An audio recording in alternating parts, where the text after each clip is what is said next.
Last year, I was at home again, and people started coming up to me, this would be a couple years ago, I guess, after 2008, and asking me to run for Congress. And I never had any plans to run for Congress, but once again, would you think about it? Would you pray about it? And you know, once again, the word came, we need to run. We need to stop this train wreck that was coming down the pike, that was destroying all the values that we hold dear and the foundations that made our country great.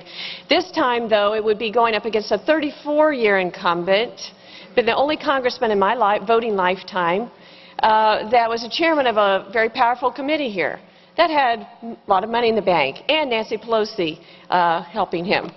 Well, you know what? Our district isn't Nancy Pelosi, and we were tired of him squandering our vote with him.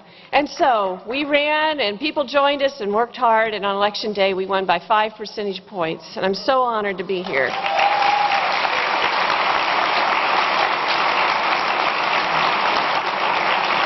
You know, many people asked me during my campaign, what do you want to do? What's your agenda when you get to Washington, D.C.?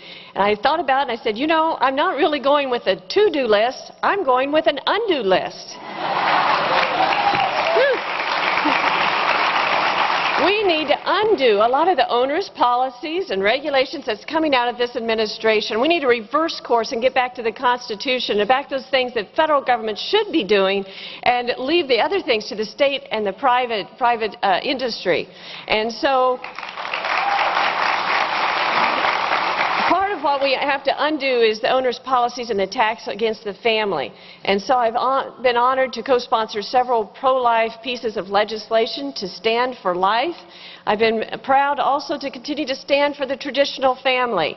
You know, last April, our president directed the Attorney General, Eric Holder, to not defend the Defense of Marriage Act in court because he thought it was unconstitutional, even though it had been upheld 3 times in federal courts, while at the same time his health care plan had been ruled unconstitutional in multiple courts, yet he continues to defend it.